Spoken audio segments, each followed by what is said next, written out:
आलवार और आचार्य में अंतर। हाँ? वैसे हम कई बार बताए हैं,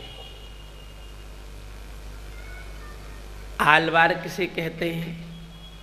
जो केवल भगवान की ओर ही देखते हैं, बस संसार की ओर नहीं देखते।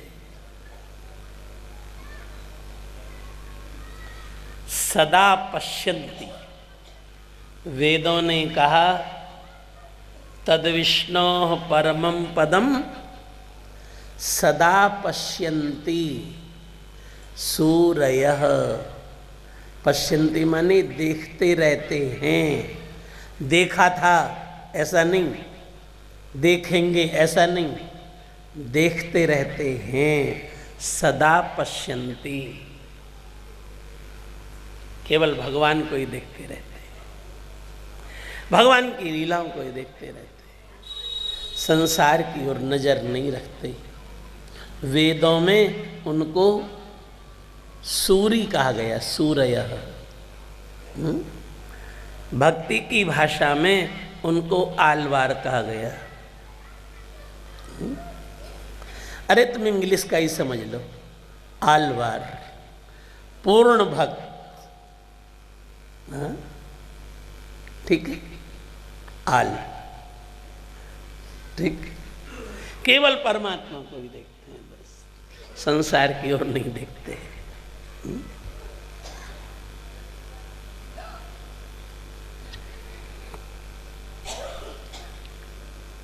भगवान ने चरण पादुकाओं को भेजा, जाओ अवतार लो, जगत का काम करना। सठकोप स्वामी आए पृथ्वी पर, हाँ, चरण पादुकाओं के अवतार। और जब सठकोप स्वामी ने संसार को देखा तो आंख बंद कर ली, खोले ही नहीं, आंख खोले ही नहीं। जन्म लिए, आंख नहीं खोले, आंख बंद बिल्कुल, न खाते न पीते। यदि मैंने इनका खाया तो मेरी बुद्धि इनकी ओर हो जाएगी। खाए नहीं, न पानी पिए, न देखे परिवार की ओर, न संसार की ओर।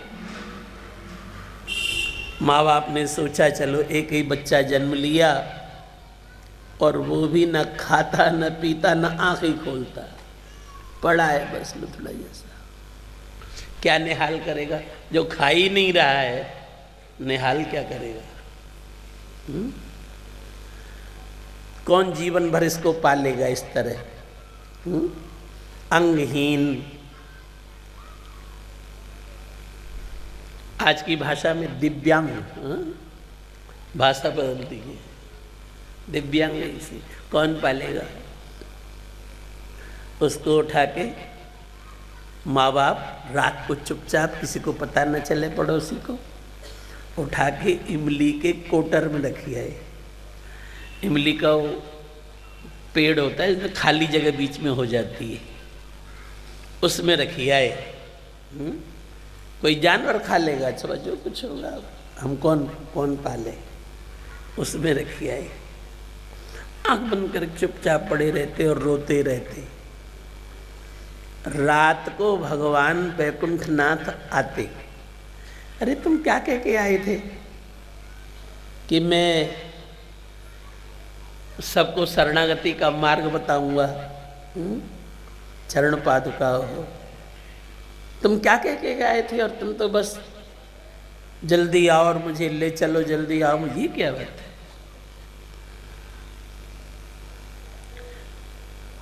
सठकोप स्वामी ने कहा, आपन तेज समारोह आपे, मेरे बस की बात नहीं। अरे भगवान बोले तुम आए धरती पर, कुछ तो काम करो। सठकोप स्वामी बोले, कोई आदमी डूब रहा था और दूसरे आदमी के अंदर दया आई कि इसको बचा दूं, और दूसरा आदमी बचाने के लिए नदी में उतरा जो पहला वाला जो डूब रहा था उसने उसी को ही कस के पकड़ लिया डूबते को। अब तो हाथ पैर चलाना भी बंद, दूसरे का भी, दोनों डूब गए। छठकोप ने कहा प्रभु ये तो डूब ही रहे हैं, कहीं इनके साथ मैं न डूब जाऊं, मुझे नहीं रहना, मुझे अभी ले चलो, मुझे यहाँ नहीं रहना। भगवान ने बहुत समझाया, किसी तरह इसका मन लग जाए, किसी तरह इसका मन लग जाए। आया है वहां से तो कभी भगवान वैकुंठनाथ दर्शन देते, कभी कृष्ण भगवान दर्शन देते, कभी अपनी इसकी लीलाएं दिखाते, बच्चा है मन लग जाए। और बस भगवान जिस रूप में आते प्रणाम करते, उनकी स्तुति करते, कुछ गाते रहते भगवान को देख देख करके। अयोध्या के एक महात्मा थे मधुर कवि, रात को उन्होंने देखा आकाश से कोई ज्योति आती है और फिर ऊपर जाती है, सीधी ऊपर से आती है और फिर जाती है अंधेरे में। ये क्या है? 2 दिन देखे, 4 दिन देखे, 6 दिन देखे, कोई ज्योति ऊपर जाती है फिर आती है, ऊपर से आती है फिर जाती है। ये क्या बात, क्या ज्योति है? मधुर कवि को सनक, ये ज्योति क्या है, क्यों आती जाती है? अयोध्या से चल दिए, रात को ज्योति को देखते फिर आगे बढ़ते, पता नहीं था कहाँ से आती है, क्यों आती है और कहाँ आ रही है। अयोध्या से चलते चलते ज्योति को देखते देखते रात को, और ये आलवार तिरुनगरी पहुँच गए, दक्षिण भारत में ताम्रपर्णी नदी के किनारे आलवार तिरुनगरी पे पहुंच गए। और रात को देखे इसी इमली के पेड़ से, इसी इमली के पेड़ में ज्योति आती है और जाती है। ये क्या बात है? पास में जाके अनुभव किए, महात्मा तो थे ही, 2-3 दिन देखे और समझ गए भगवान वैकुंठनाथ आते हैं और रोज जाते हैं। पूरी बात देखिए क्या है। अंदर एक बच्चा पड़ा, आंख बंद, बस रोता रहता। हमने सोचा मधुर कवि ने अंधा है कि गूंगा है कि बहरा है, दिन में देखे पड़ा है बस ऐसे, और कौन इसके माँ बाप है ये भी नहीं पता है। कैसे पता चले कि ये अंधा है कि नहीं और बोलता है कि नहीं है? मधुर कवि ने एक पत्थर उठा के इमली के पेड़ के सामने जोर से पटका, धड़ाक, तो इसने धीरे से आंखें खोली। ओ मधुर कवि समझ गए बनावटी है, सब दिख रहा है और सुनता भी है, दिखता भी है और सुनता भी है, तो बन करके पड़ा है।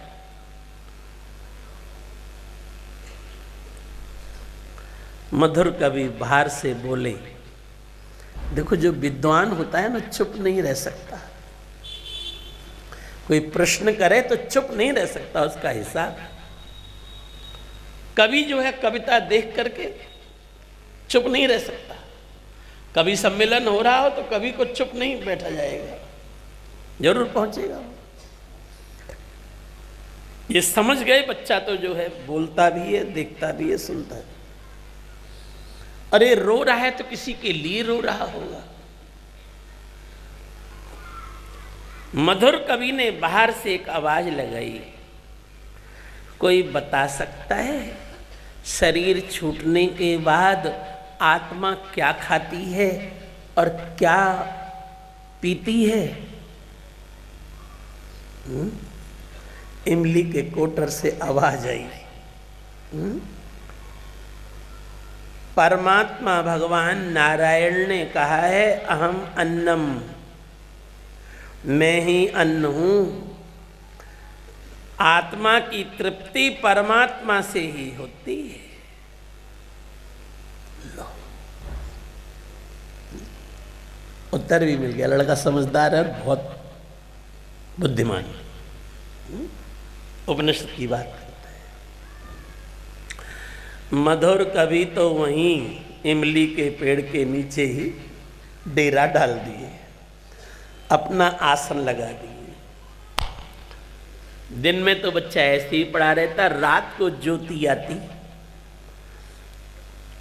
और वो बालक इमली के कोटर में, आइए वैकुंठनाथ भगवान आपको प्रणाम है, मैंने गलती की कि मैंने आपसे कह दिया कि मैं संसार में काम करूँगा, मुझे नहीं करना, आप मुझे ले चलो, मैं आपकी शरण में हूँ। 1000 कविताएं 1000 दिन में 1000 दिन तक रहे सटको वहाँ पर मधुर कवि, और जो रात को बोलता है लिखते रहते। बालक क्या बोलता है? 1000 कविताएं एक बोला है, एक एक दिन अलग अलग। उसी ग्रंथ का नाम है सहस्र गीति।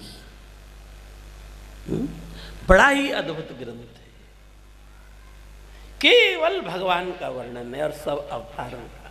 जैसा जैसा देखते थे सटको वैसा ही बोलते थे। मधुर कवि ने उस ग्रंथ को लिखा, सहस्र गीति उसका नाम पड़ा।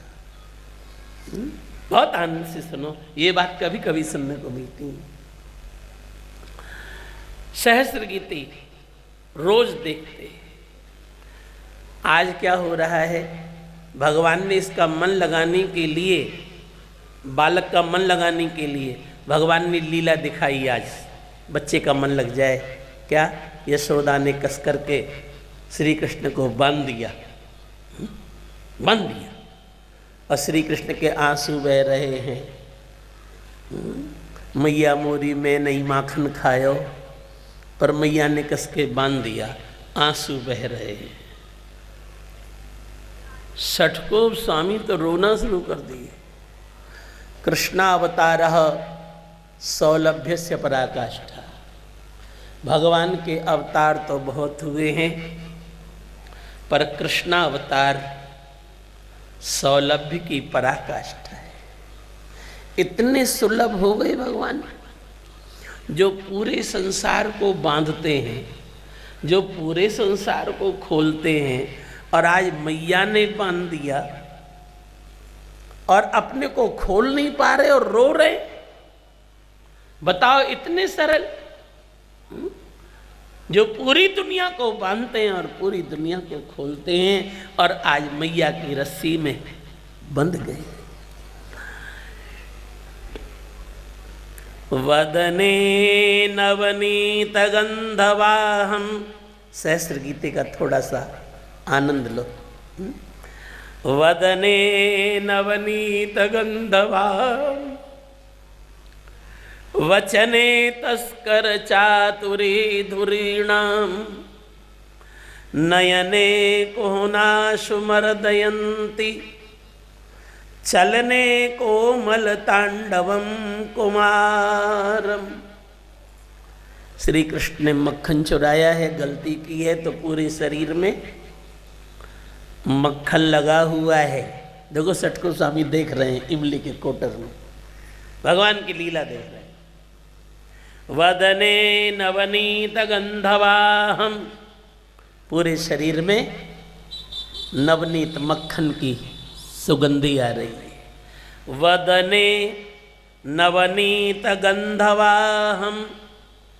और श्री कृष्ण बोलते हैं, मैया मैंने नहीं खाया मक्खन।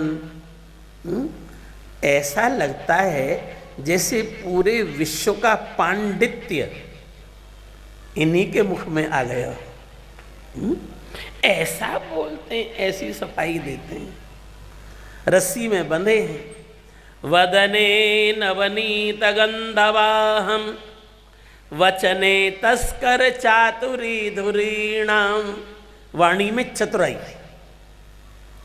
नयने कोहना सुमर दयंती, आंखों में बनावटी आंसू। नहीं, कौन इनको रुला सकता है, कौन इनको बांध सकता है? पूरे संसार को रुलाने वाले और बांधने वाले तो ये है। इनको कौन बांधेगा और कौन रुलाएगा? इसलिए कोहनाशु माने बनावटी, बनावटी आंसू। चलने कोमल तांडवम कुमारम, श्री कृष्ण चलते भी हैं, साधारण भी चलते हैं तो ऐसा लगता है जैसे नृत्य करते हुए चल रहे हैं। साधारण चलना भी ऐसा है जैसे नृत्य करते हुए चल रहे हैं। सटको स्वामी ने जब देखा श्री कृष्ण रस्सी में बंध गए और मैया यशोदा खोल नहीं रही है, तो सटको स्वामी मूर्छित हो गए। बताओ, परमात्मा बंधा है, हम लोग बंधे हैं तब तो ठीक है माया में, और मायापति बंधा है रस्सी में।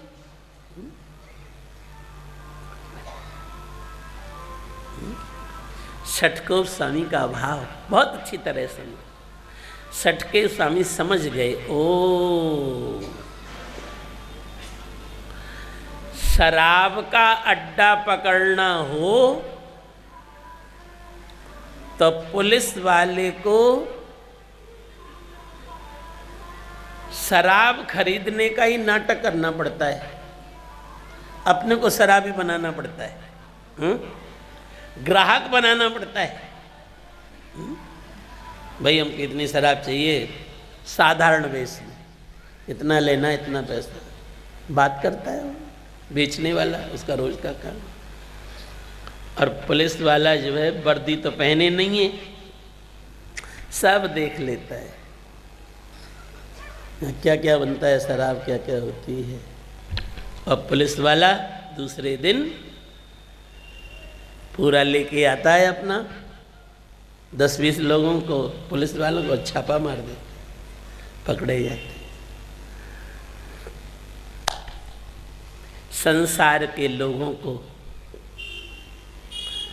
बंधन से छुड़ाने के लिए आज श्री कृष्ण बंधन में बंधे। कोई बंधन में बंधा है, उसको मुक्त करना है, तो श्री कृष्ण आज स्वयं बंधन में बंधे हैं, यमलार्जुन को मुक्त करेंगे। आनंद लो, कथा तो होगी ही।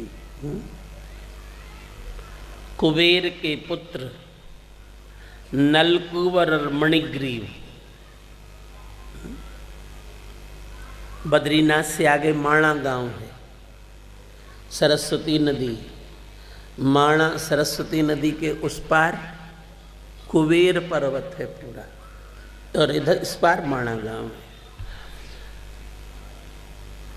कुबेर के पुत्र नलकुबर और मणिग्रीव हिमालय में, कुबेर के पुत्र शराब पी करके नंगे ही नदी में स्नान कर रहे, अलखनंदा में स्त्रियों के साथ। नारद जी वहीं रहते हैं बद्रीनाथ में, नारद जी ऊपर घूमने के लिए निकले हैं। नारद जी को देख के स्त्रियों ने तो कपड़े पहने, फटाफट बाहर आई, प्रणाम की, हाथ जोड़ी, पर ये शराब के नशे में दोनों नंगे ही खड़े रहे। नारद जी ने कहा, मूर्खो,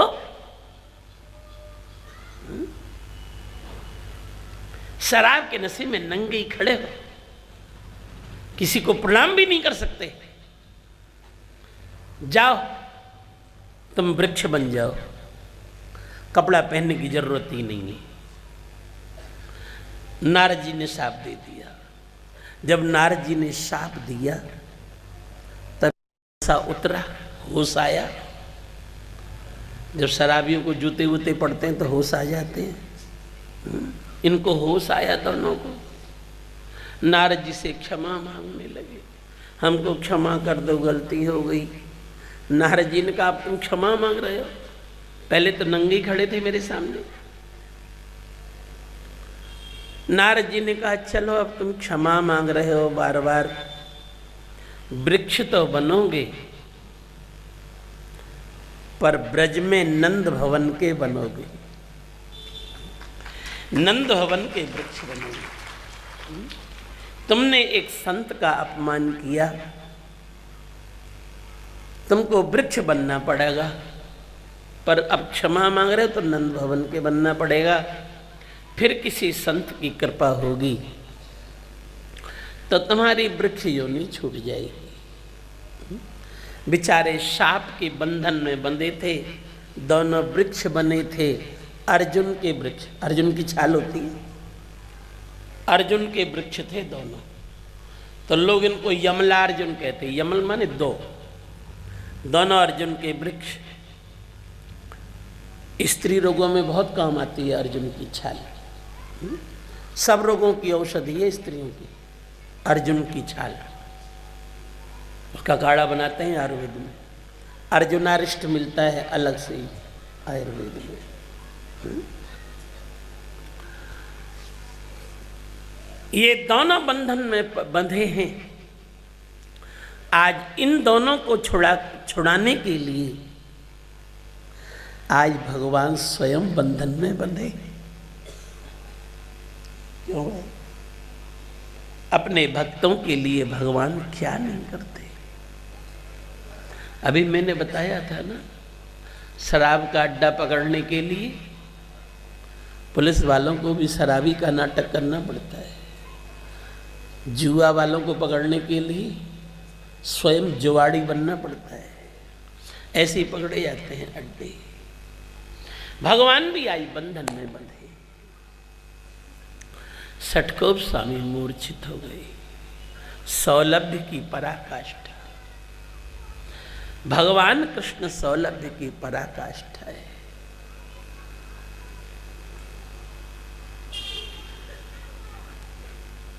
छह महीने के बाद इनको होश आया, षटकोप को, बालक जो कोटर में पड़ा है।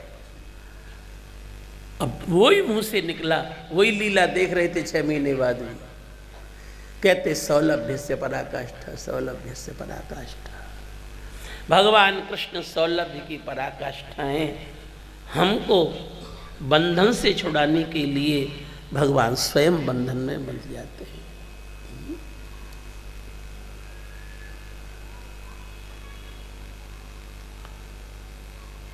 आपने पढ़ा होगा पुस्तक में,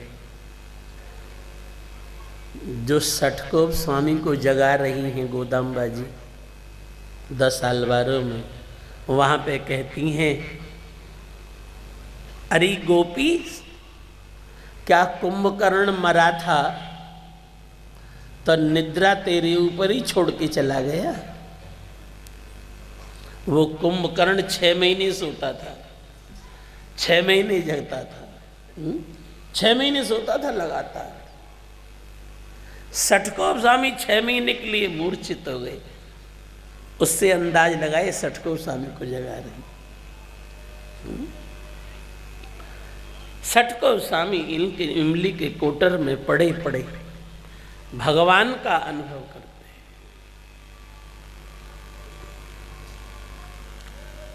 फिर कभी कहते हैं, देखो भावना में, फिर बाल कृष्ण ने दर्शन दिया। षटकोप स्वामी कहते हैं, अरे गरुड़, ये आप सहस्त्र गीते के भाव समझ रहे हो, 1000 जो मधुर कवि ने लिखे। अरे गरुड़, तू भगवान को बिठाल करके, अपने ऊपर भगवान को बिठाल करके सब जगह से निकलता है, पर मेरी गली से क्यों नहीं निकलता? मैं यशोदा इस गली में पड़ी हुई हूं,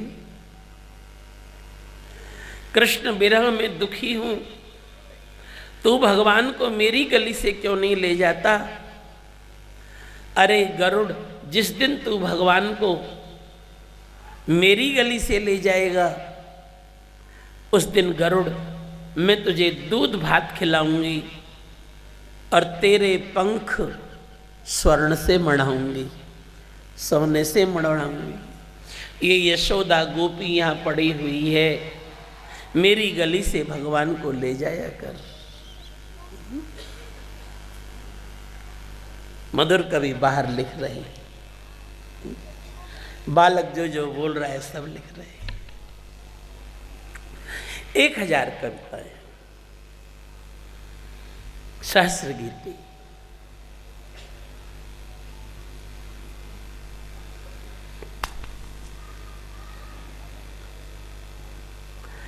जब भगवान थक गए समझाते समझाते, 1000 दिन समझाए। जब भगवान थक गए तो बोले अच्छा भैया चलो। तो आज वैकुंठ एकादशी के दिन भगवान षटकोप स्वामी को लेकर के और वैकुंठ जा रहे हैं। वैकुंठ का द्वार खुला है। पानी तो किसान गेहूं में लगाता है, पर खतपरवार घास को भी पानी लग जाता है। तो षटकोप स्वामी के साथ जितने आचार्य आलवार थे वो भी सब पीछे चल दिए। क्यों भाई, जब भगवान ले जा रहे हैं तो फिर क्यों न मौके का फायदा उठाया जाए। सब भगवान के आ जा रहे। आज के दिन श्री रंगम में वैकुंठ द्वार खुलता है। वहाँ के रहने वाले जितने आचार्य आदि हैं सब उस वैकुंठ द्वार से निकलते हैं। वहाँ कथा कहा हूँ एक बार श्रीरंगम में, हमारे साथ जितने गए थे वो लोग भी निकले, हम भी फिर गए बाद में कथा के बाद। आपको थोड़ा सा अनुभव करना हो तो अब कहाँ जाओगे श्रीरंगम, हम आपको यहीं अनुभव करा दें। बताएं कैसे। वृंदावन में श्रीरंगम का ही एक छोटा रूप श्रीरंग मंदिर है, वैकुंठ का सोने के खंभे वाला मंदिर श्रीरंगनाथ वृंदावन में प्रसिद्ध है। भक्ति देवी वहीं पे आके प्रकट हुई। गोदा रंगनाथ भगवान का मंदिर है वो। तो आज के दिन इसी समय सुबह ही सुबह वो वैकुंठ द्वार खुलता है। उसमें जितने भी आलवार आचार्य हैं सब निकलते हैं, भगवान भी निकलते हैं वैकुंठ द्वार से। सुबह सुबह बड़ी भीड़ होती है। हमने बता दिया है आपको, कभी मौका मिले अवसर मिले तो वहाँ जाना। साल में एक ही बार निकलता है। बड़ा उत्सव होता है श्रीरंगम में, बड़ा सजता है, भगवान की सवारी निकलती है।